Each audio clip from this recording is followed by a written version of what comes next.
Okay, so now let's learn about the grid template columns in detail. Okay, so we have set the grid template columns to 1FR, and we have seen this FR value previously. It stands for the fractional value. Okay, so if I just save that and go to the browser, as you can see, this happens. So what we are saying like, hey, divide the grid into one column, and that particular column, that one column, should take the one fractional space. That means it will take the whole width. Okay, so we can do something like that. We can do something like 1FR and 1FR.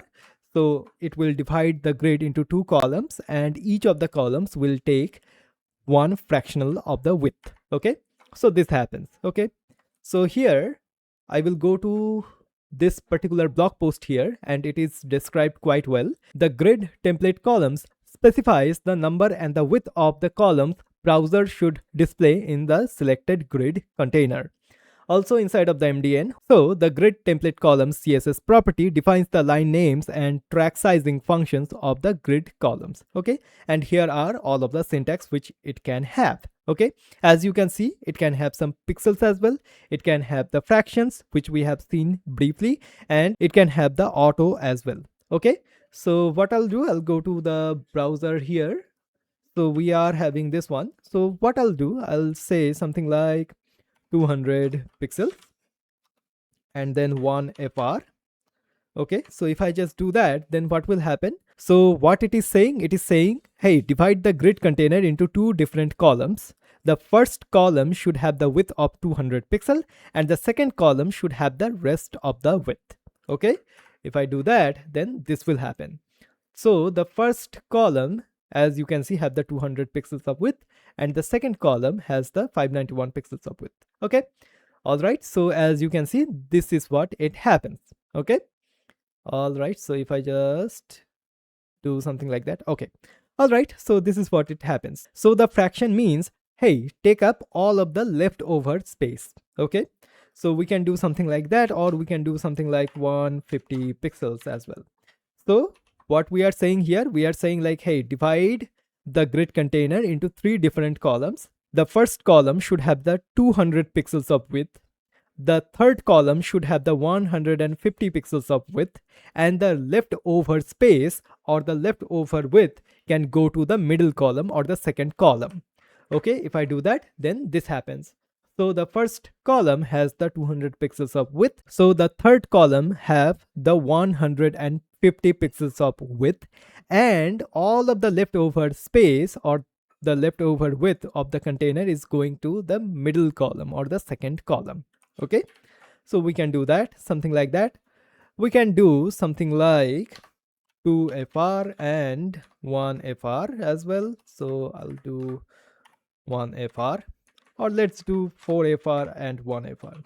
So if I do that, then what it is saying, hey, divide the grid container into two different columns. The first column should take 4 fractional width, and the second column should take 1 fractional width. Okay, if I do that, then this happens. So the first column here is 4 times bigger than the second column. Okay, all right.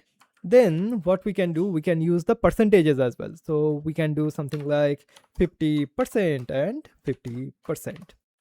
If I do that, then this happens. Okay, so we are saying like, hey, 50% width should go to all of the columns. So we have two columns, okay, here, and then we can do something like 25% here and 25% here. Okay, all right, so this happens, right? So we have 50% of the width goes here, and the 25% width goes here in this column, and the 25% width goes to this column. Okay, so we can do something like that, and we can mix and match. Okay, so what we can do, we can do something like, hey, the first column should have 50% of width, the third column should have 25% of width, and this one should have 1FR. Okay, so the rest of the width should go to the middle column. So this happens, right? All right, so what we are saying here, after you have calculated the width, all of the leftover width should go to here. Okay, so this fractional section. All right, so this is how we can use the grid template columns. So whenever we want to define the columns and their width, we can use the grid template columns to do that. Okay, so what I'll do, I'll just do something like 1fr and 1fr. And also, before moving forward, the text which we have, it is a little bit small. So what I'll do a font size and do something like 2 rems. Okay, it's safe. So as you can see, the font size is now big. And why I did that? Because I wanted to show you the direction of our content. So it is going from the left to right, right? So first, second, third, fourth, fifth, sixth, seventh, and eighth. Okay, so the direction of the content is from left to right. Okay, all right. So this is the grid template columns.